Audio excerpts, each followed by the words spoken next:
Yes guys, welcome back to my channel. So sa ngayon, meron tayong i-discuss regarding sa kung paano mag-install ng memory sa computer na nasa iOS at hindi dapat masisira. Okay, so meron ako ditong isang desktop, HP. Ang model nito is HP Edit 72MT. Okay, so Core i5, I think this third generation processor. Okay, so papakita ko sa inyo ang loob nito. Okay. Oops.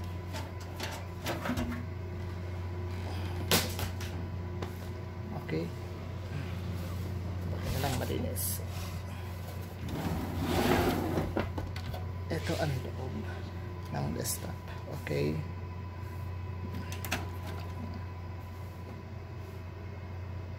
ito yung power supply, processor fan, hard drive, RAM. Okay, ito mismo. And then, ang ibig sabihin ng RAM is a random access memory. And then, ito yung battery.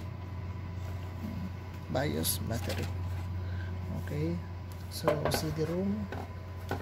Yan ang CD-ROM. And then, fan ng motherboard also. Parang exhaust fan siya. Okay.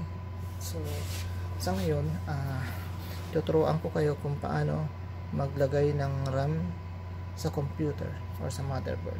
Okay, so sa ngayon tanggalin ko muna ito. Okay,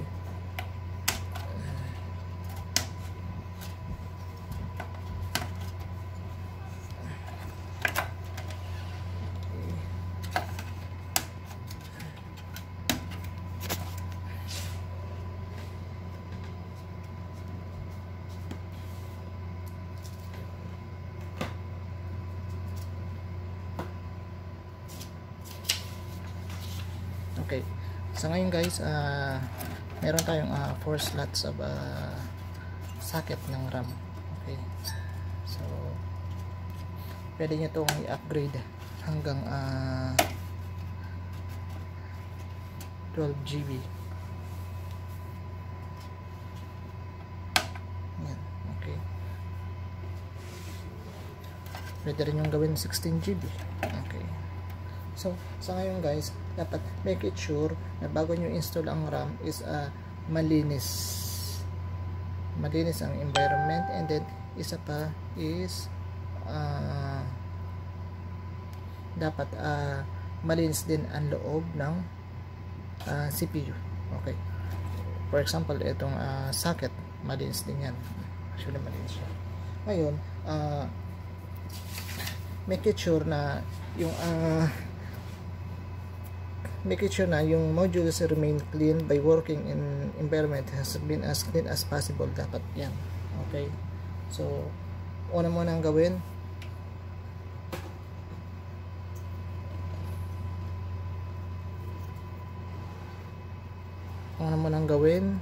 kunin ang RAM. Okay, ito ang RAM. Dito dapat ang tamang hawak niyan. Yan. Huwag nyo hawakan itong kulay gold na yan. Okay, kasi yan merong ano yan, anong tawag dito,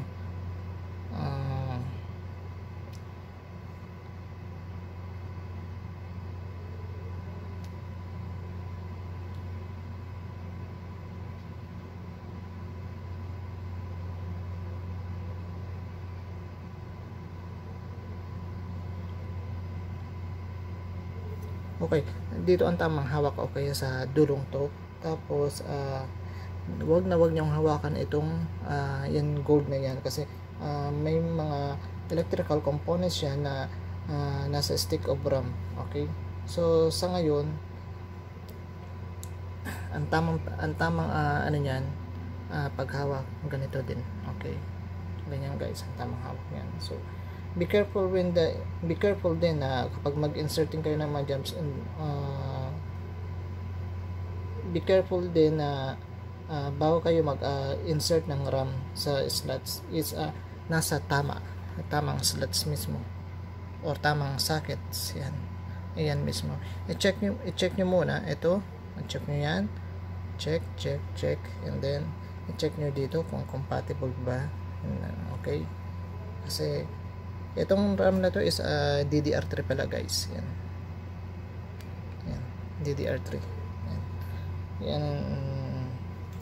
Okay, so sa ngayon ang ilalagay ko dito is 4GB. So dalawang RAM ito na 2GB. So ang specs nito is okay, ito ang specs niya is PC3-10600U-9.10.AU. Dapat ang ilalagay ko dito na isa pang RAM is same dapat nito, kasi minsan kapag hindi compatible, nagkakaroon ng problema, hindi mag-open ang system or nag-open siya pero nag-hang na lang ang system o kusang magre-restart.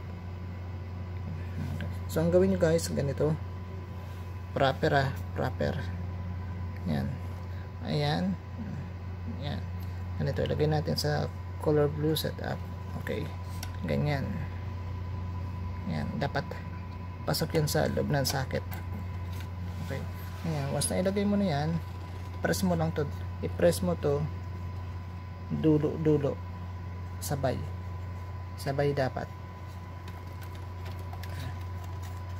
dapat yan. Okay, yan. Pwede rin unahin mo dito, pwede rin yan. Okay, so sunod naman itong isa. Okay, ito naman isa, so parehas ang specs nya. Yan, so ilagay natin dito din sa color blue. Okay, yan mismo. Okay, then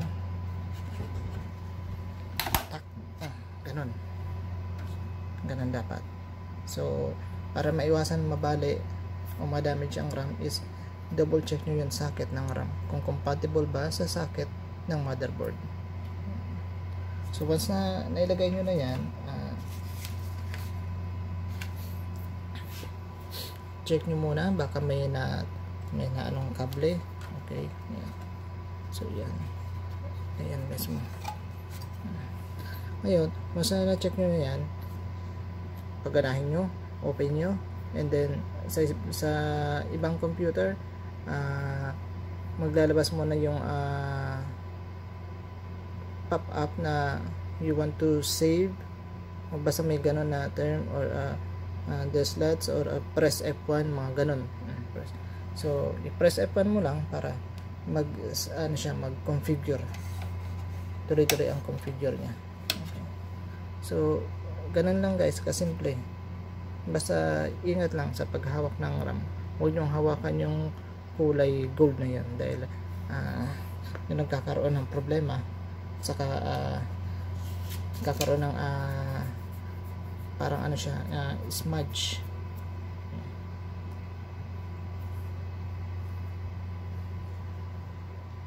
So guys, hanggang dito na lang muna ang aking video. So sana matutunan nyo kung paano maglagay ng RAM sa motherboard, especially sa laptop, same din sa laptop.